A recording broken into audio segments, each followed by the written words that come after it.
You stand there, boots heavy in the dew-soaked grass. The world still holds its breath.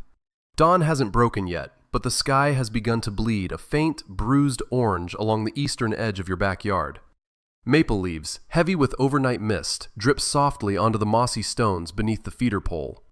A single wing beat slices the silence, sharp, deliberate. Not the frantic flutter of escape. No, this is measured, intentional. The crow lands on the low branch of the old oak, 10 feet from where you freeze. Black feathers catch the first hint of light like polished obsidian. Its head tilts. One eye locks on yours. Not a glance, a study. You feel the weight of it settle on your chest, heavy as unspoken years. You have hidden here for 12 long years. Every single dawn and dusk, silent as a ghost in your own yard. No one knows. Not your neighbors with their noisy mowers, not the friends who think you simply like coffee on the porch. Only the birds have witnessed the real you, the one who moves like wind through tall grass, who leaves seeds without expectation, who watches until your eyes ache and your heart cracks open in ways no human language can mend. And now this crow looks at you the way a lover might after a long absence. Does it know you? Has it always known? The question lodges in your throat like a seed you never meant to swallow. You have felt this before. That sudden electric certainty. The moment when a wild creature stops treating you like background noise and starts seeing the shape of your soul. It happened first with a small chickadee on a bitter February morning 6 winters ago. You remember the cold biting your knuckles raw. The bird landed on the feeder while you stood 3 feet away, motionless. It cocked its head exactly like this crow does now. Then it chose the largest sunflower seed, flew to a nearby branch, and stared back at you while it cracked it open. Not fear, not hunger alone. Recognition. You exhale slowly. The crow doesn't flinch. Its feathers ruffle once in the chill breeze, then settle. You wonder if it remembers the day you found its fledgling tangled in the neighbor's netting. How you freed it with shaking hands, whispering nonsense words of comfort. How you placed it gently on the grass and stepped back into the shadows. Days later, the adult crow, perhaps this very one, left a bright bottle cap on the same spot. A gift. A thank you written in the only language it knew. That was the first truth you learned in the quiet of this yard. Birds do not forget faces. Not the kind ones. Not the cruel ones either. You shift your weight. A twig snaps underfoot. The crow lifts off in a rush of wings that sounds like torn paper, but it doesn't go far. It circles once, lands on the fence post instead. Still watching. Always watching. You have stood in this exact place through 1,000 dawns, heart hammering with the same fragile hope. Some mornings the yard feels like an empty cathedral, hollow, echoing with your own loneliness. The birds come and go like parishioners who no longer believe. But on certain days, rare and sacred, one of them stays, looks, remembers. And in that gaze you feel seen in a way no mirror has ever managed. The second truth arrives without warning, the way light suddenly floods the yard when the sun clears the rooftops. They remember more than your face. They remember your intentions, your scent on the wind, the rhythm of your footsteps on the back steps, the way your voice carries low and steady when you murmur their names under your breath. You have tested this in secret. One crisp autumn afternoon, years back, you invited a friend over, someone loud, gesticulating, full of city energy. The moment he stepped onto the deck, every bird vanished. Chickadees, cardinals, even the bold jays, gone in a scatter of alarm calls. But when you walked out alone minutes later, they returned within heartbeats. Not just returned, they landed closer. A tufted titmouse actually brushed your sleeve with its wingtip before snatching a peanut. Your friend laughed it off as coincidence. You knew better. The birds had drawn a line between you and the stranger. Your face meant safety. His meant nothing at all. You feel that line now, drawn sharp in the growing light. The crow on the fence post caws once, low, almost conversational. Not a warning, a greeting. You answer with the soft click of your tongue you've used for years. It tilts its head again. You swear you see the ghost of a smile in the way its beak parts slightly. Science would call this facial recognition. You call it something older, something almost sacred. You have read the hidden studies in stolen library hours, crows remembering masks worn by humans who once trapped them, passing that knowledge to their children and their children's children. Magpies attacking only the specific climber who raided their nest while ignoring everyone else for years afterward. Pigeons sorting human photographs like old lovers sorting snapshots. Mockingbirds scolding the exact jogger who once came too close to their fledglings, season after season. But those cold facts never captured the ache you feel when a wild bird chooses you. The light strengthens. Gold spills across the lawn, catching on individual dewdrops until the grass looks jeweled. A pair of mourning doves lands near the feeder, cooing their soft, heartbroken song. They don't startle at your presence. One even walks 3 deliberate steps closer, head bobbing, eyes flicking up to meet yours. You remember the summer you sat vigil beside their broken nest after a storm. How you fashioned a makeshift shelter from an old basket and watched from your window as they rebuilt. They never forgot. You breathe in the scent of wet earth and crushed leaves. Your chest tightens with a familiar melancholy. 12 years of this secret life have carved grooves into your soul. You have watched fledglings become parents, become elders. You have seen joy in the frantic feeding of new chicks, and grief in the silent disappearance of a mate. You have felt your own loneliness reflected back in their cautious approaches. And yet, on mornings like this, the recognition flows both ways. You know them. They know you. The yard becomes a cathedral where 2 species meet without words. The first clear sign reveals itself when you least expect it. Anticipation. You step outside one ordinary Tuesday, coffee mug forgotten in your hand, and there they are, already waiting. Not arriving after you settle, already perched on the maple, on the fence, on the feeder itself. A Carolina wren trills its cascading song the instant your door creaks. A downy woodpecker pauses mid-peck on the suet cage and turns its entire body toward you. They knew you were coming. Somehow. The way your shadow falls across the kitchen window at 6:17 a.m. The faint rattle of the seed bin lid you lift every morning. Or perhaps something deeper. An internal clock tuned to your presence after years of quiet consistency. You freeze again, heart thudding. The wren hops to the lowest branch, tail cocked, eyes bright.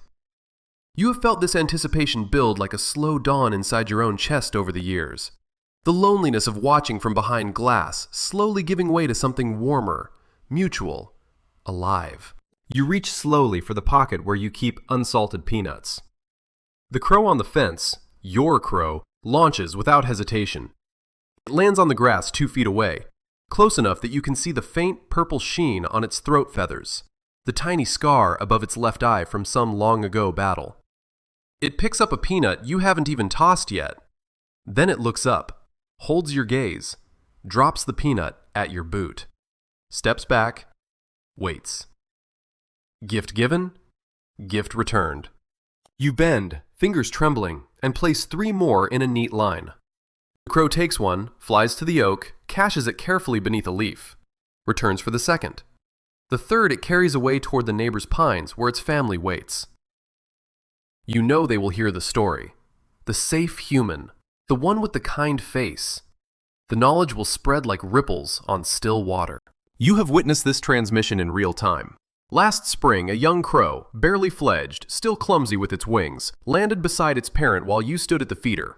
The adult cawed softly, a particular rolling note you've come to recognize as instruction.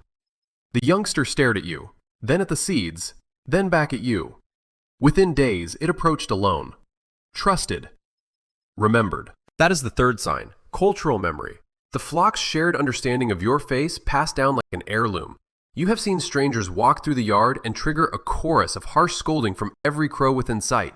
Yet when you appear, silence falls. Heads turn, wings relax. They know. And they have taught their own. The sun climbs higher now. Light pours through the branches in thick golden shafts. A ruby-throated hummingbird zips past your ear, its wings a blur of emerald and ruby. It hovers at the feeder you filled yesterday, then darts to a nearby lilac and perches, something you've rarely seen. It stares, tiny chest heaving. You remember the brutal heat wave 2 Julys ago when you placed shallow dishes of sugar water at strategic points. One tiny bird had crashed into your window, stunned. You cupped it gently in your palms, felt its frantic heartbeat slow against your skin. then released it into the shade. It returned the next morning, and every morning since. You feel the transformation in your own body, the way your shoulders drop, the way your breath deepens. For 12 years, you carried the weight of being unseen. Now these wild souls see you, really see you. The melancholy that once filled the quiet hours between feedings has softened into something richer, wonder laced with sorrow, because you know how fragile this bond is. One careless move, one broken promise, and the trust shatters like thin ice. Yet they forgive. They remember the good far longer than the mistakes. You walk slowly to the bench beneath the oak. Sit. The wood is cool and damp against your thighs. A northern cardinal pair appears, male brilliant as fresh blood, female the soft color of autumn leaves. They have nested in your forsythia for 4 consecutive years. The male lands on the arm of the bench, 2 feet away. He sings his clear, whistled song directly at you. Not the territorial version. This one is softer, personal. You have learned to hear the difference. The female joins him. They both cock their heads in that precise way that makes your stomach flip. Studying your eyes, your mouth, the lines of your face they have memorized across seasons. You wonder what they see. The human who never chased them, who left raisins on the railing during snowstorms, who sat motionless for hours while their fledglings learned to fly. The 4th sign blooms in the space between heartbeats. Proximity without fear. Wild birds possess an ancient calculus of safety. They measure the distance at which danger becomes real. With most humans, that distance is large, 20, 30 feet of panicked flight. With you, it has shrunk to inches. You have felt the brush of wingtips against your hair as a jay lands on your shoulder to steal a peanut from your open palm. You have watched a housefinch land on your knee while you pretended to read. Each time, the world narrows to that single point of contact. Warmth against fabric. The faint tickle of claws. Breath held so long your lungs burn. You close your eyes now. Let the sounds wash over you. The soft rustle of leaves. The distant hammer of a woodpecker. The low murmur of doves. And beneath it all, the steady presence of eyes upon you. Dozens of them. Remembering. You have asked yourself the forbidden question in the darkest hours before dawn. Do they feel the same ache you do? The loneliness of a world that barely notices them. The sudden rush of connection when one human finally does. You have seen a widowed crow sit on the fence for weeks after its mate vanished, calling softly at the same time every evening. You left extra food, sat with it in silence. Eventually, it brought a new companion, looked at you as if to say, "Thank you for seeing my grief." Birds carry emotions deeper than we dare admit. Frustration when a feeder goes empty. Joy in the frantic dance of fledglings. Rage at predators. And yes, something like affection for the one human who has proven safe across years. The 5th sign arrives on quiet wings. Memory across time. You return from a 3-month absence last winter. Hospital stay. The kind of silence that swallows entire seasons. When you finally stepped into the yard again, thinner, slower, the birds should have forgotten. Wild creatures move on. But the moment your boots touched the grass, the entire maple erupted. Crows, jays, titmice, even the shy brown thrasher that usually hides in the brambles. They descended in a living cloud. Not begging, celebrating. One old crow, the same one from that first dawn years ago, landed on the feeder pole and cawed a rolling, triumphant call you had never heard before. Welcome home. You sank to your knees in the snow, tears freezing on your cheeks. They remembered. After months of strangers filling the yard with noise and emptiness, they remembered your face. That moment cracked something open inside you. The melancholy you had carried like a second skin lifted. In its place bloomed a fierce, protective wonder. These creatures, dismissed by the world as simple, had held your image in their minds through ice and wind and absence. They had waited. You open your eyes now. The yard is fully alive. Sunlight dances on the feeder. A squirrel chases a jay across the lawn in a blur of gray and blue. But the birds keep returning to you, landing nearby, watching. The crow from the fence post has brought 2 companions. They stand in a loose triangle, eyes fixed on your face. You feel the weight of generations behind those gazes. Knowledge passed beak to beak. Your face means safety, means food, means something like friendship in a language older than cities. You have spent 12 years becoming part of their world without ever asking for more. No cages, no bands, only presence, only patience, only the slow, deliberate offering of trust. And in return, they have given you the profoundest gift, the knowledge that you are not invisible, that your face, your footsteps, your quiet heart have been cataloged, remembered, passed down. The sun is high now. The magic hour of dawn has slipped into ordinary morning. Yet the birds remain. They do not scatter when you stand. They follow your slow walk back toward the house with soft calls and bright eyes. One last cardinal perches on the railing as you reach the door. It sings once, clear and sweet, and directed straight at you. You pause on the threshold. Look back across the yard you have loved in secret for so long. The grass still sparkles, the oak still drips, and somewhere in the branches a crow watches with ancient eyes. You smile. Small, private, full of the ache and wonder that only 12 years of hidden observation can carve into a soul. They know you. They have always known you. And for the first time in your life, you understand what it means to be truly seen by the wild. The door clicks shut behind you. But the yard remembers. The birds remember. And tomorrow, at the exact same hour, they will be waiting again. Because some bonds, once forged in silence and patience, and the patient gaze of a single crow at dawn, refuse to break.